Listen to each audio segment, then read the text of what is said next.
ఆ దిక్కుమాల కుక్క మొహానికి చాలా కళ్ళ జోడెందుకురా చవటాన్ని. ఆలోచించగా నాకు ఐడియా తట్టింది అమ్మా. నేను ఈ నల్ల కళ్ళజోడు పెట్టుకుంటే నా లుక్ ఎట్టుందో ఎవరూ పసిగట్టలేరే అమ్మా. ఎలా ఉందే అమ్మా నా ఐడియా? ఏంటి మొహం కడుక్కున్నట్టుంది గాని ఈ పెళ్లి చూపుల్లో కూడా తింగర చేసావంటే ఇక చస్తేనికి పెళ్లి సంబంధాలు చూడండి. నేను ఏమక్కర్లేదు, ఈ సంబంధం ఖాయమైపోతుంది చూసుకో. రండి అల్లుడు గారు. అలా పడిపోయినట్రా? శుభం గాజు పగిలితే శుభం అంటారు. ఏం శుభం లేండి అన్నయ్య గారు, గాజు పగిలితే అసలు రంగు బయటపడుతుందని నా భయం. ఓ అద్దం పోయింది కదా, ఆ కళ్ళజోడు తీసేయండి అల్లుడు గారు. పర్వాలేదులేండి, ఇది ఉంటే సగం పరువైనా దక్కుతుంది. రాబే అమ్మా. రండి. కాకి చూపు చూసుకుంటూ జాగ్రత్తగా పద.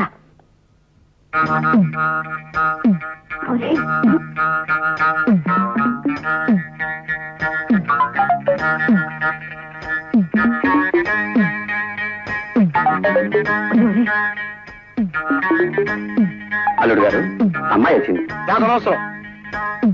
తీసుకోండి అమ్మా. వద్దండి, మీరు తీసుకోండి.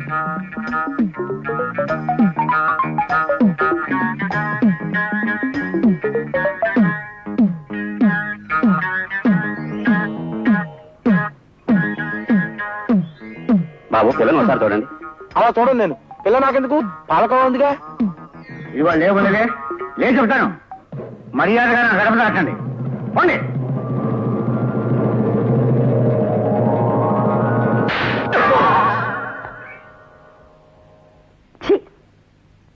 కూర్చో బాబు, కూర్చో.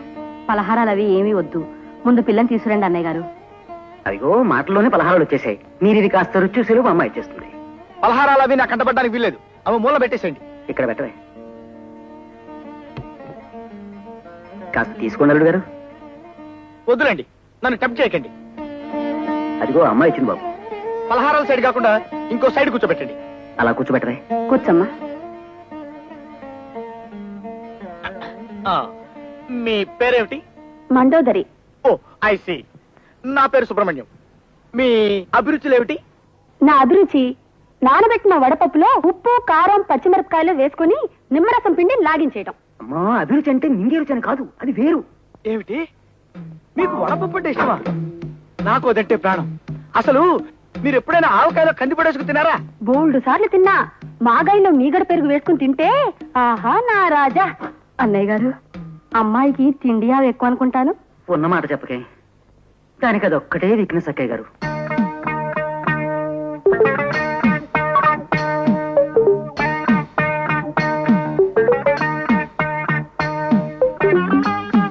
అన్నయ్య గారు, మండోదరి అంటే కప్ప పొట్ట కలది అని కదూ అర్థం? మరేనమ్మా, మీ అబ్బాయికి కుక్క చూపు ఉందని విన్నాను. మరే కుక్క చూపుకి కప్ప పొట్టకి మా బాగా సరిపోయింది. ఏ ముహూర్తాలు పెట్టించేద్దావా? శుభం. ఏమైనా నేను ఒప్పుకోనండి. వంకాయ కూర అల్లం పెట్టి వండితే అద్దరిందన్న మాటే. పొరపడుతున్నావు మండోదరి. అసలు వంకాయ వేపుడు చేస్తే ఆహా, స్వర్గానికి అంగుళమే దూరం. మీకు తెలియక మాట్లాడుతున్నారు. వంకాయ కొత్తిమీర కారం పెట్టిన కూర మీరు ఎప్పుడైనా తిన్నారా? ఇదిగో, అసలు నీకు తెలియని విషయం ఒకటి చెప్పనా? గుత్తి వంకాయ కూర ఉల్లి కారం పెట్టి చేసి దాన్ని వేసి శివంగి పులుసని తయారు చేస్తారు. ఆహా, అది తింటే అంతే, మాటలేవు. చాలండి, పెద్ద చెప్పచారు. మంచి పదునైన పనసకాయని చేయి తిరిగిన వాడు తరిగాక కూర చేసుకుని తింటే ఉంటుంది. మీ జీడిపప్పులు అసలు ఎందుకు పనికొస్తాయండి? పక్కనింత వెన్నముద్ద పెట్టుకొని కొంచెం కొంచెం నంచుకుంటూ పనస కూర తింటుంటే ఆహా నా రాజా. వీళ్ళిలా కూరల గురించి పచ్చళ్ళ గురించి చర్చించుకుంటూ కూర్చుంటే కాపురం ఎట్టా చేస్తారు? నేను నాయనమ్మని ఎప్పుడవుతాను? నా శ్రాద్ధం.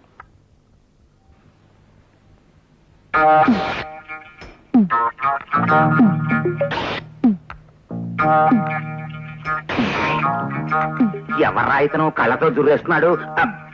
సుబ్రహ్మణ్యం అని నా పర్సనల్ అసిస్టెంట్. మంచి కూరడేలే. మంచివాడేనేమో, కొద్దిగా చేష్టలే కుక్క టైపులో ఉన్నాయి. నువ్వే తాగవయ్యా, సౌండ్ మాత్రం చేయకో.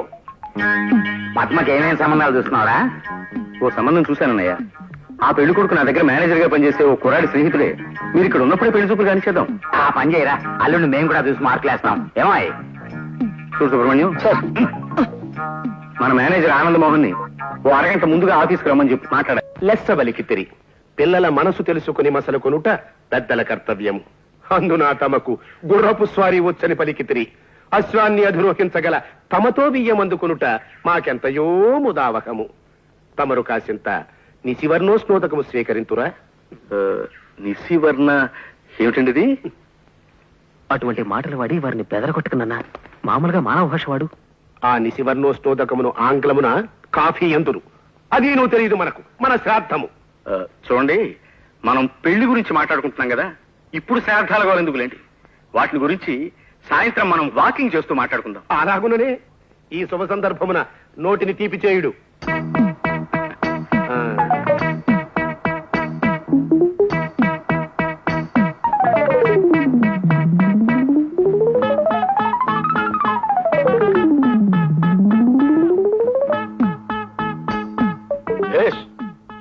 బావుంది.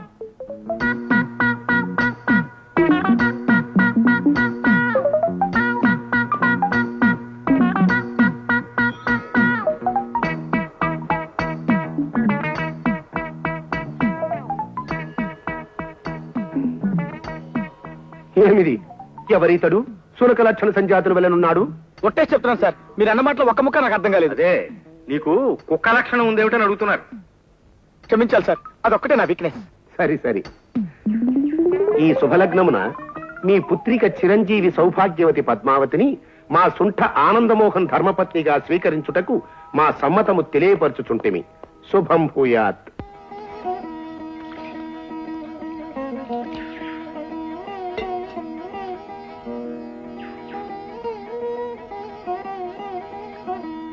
త్వరగా కానివే, నీ పాద పూజ అవతల పొలం వెళ్ళాలి. ఆ ఏడుపు ఏమిట్రా సన్నాసి? ఏమైంది ఇప్పుడు? అమ్మగారు మీకు పాదపూజ చేస్తుంటే మా ఆవిడ గుర్తొచ్చిందండి అయ్యా. అది కాదండి అయ్యా, ఇవాళ అది పోయిన రోజు. బతుకునన్నాళ్ళు అది నాకు బడిత పూజ చేసిందే తప్ప ఇలా ఒక్కరోజైనా పాదపూజ చేయలేదండి అయ్యా. బడిత పూజ అంటే ఏమిటండి? నువ్వు అది కూడా చేయాలని ప్రయత్నించకో. ఇన్నేళ్లు నువ్వు సంపాదించిన పుణ్యమంతా పుచ్చి పురుగులు పట్టిపోతుంది. అన్నయ్య, అన్నయ్య, అరే, ఒక్క గంట క్రితం వచ్చింటే బాగుండేది. ఇందాక సాతాళించిన తనకలేసి వంకాయ కూర వండాను, అదిరిందనుకోండి. ఆహా నా రాజా. పోయకుండా చెట్టుకే పండిపోయిన వంకాయ మొహం నువ్వును. తిండి గురించి మాట్లాడడానికి ఒక సమయం సందర్భం ఉండకల్లా. అరే బిస్కెట్లు ఉన్నాయే.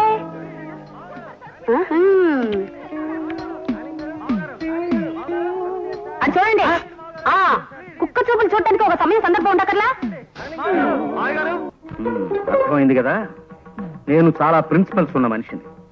నా ఆఫీసులో ఉద్యోగం చేయడం అంటే తారు రోడ్డు మీద కారు ప్రయాణం లాంటిది కాదు, మిట్టపల్లాల్లో కాలినడక లాంటిదని నీకు తెలియజేయడానికే నిన్ను ఈ రూట్ లో తీసుకొచ్చానన్నమాట.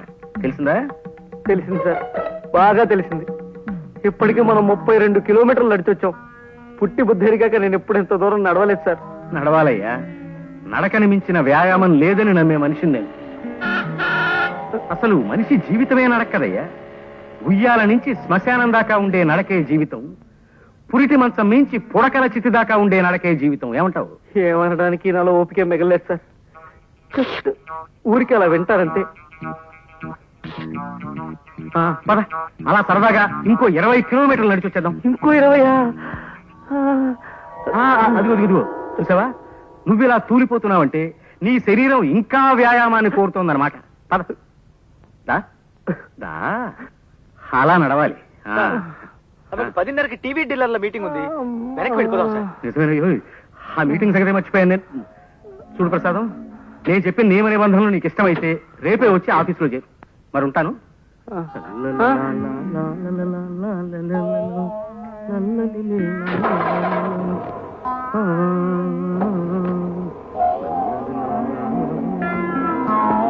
ఈ ఏడుపేంట్రా?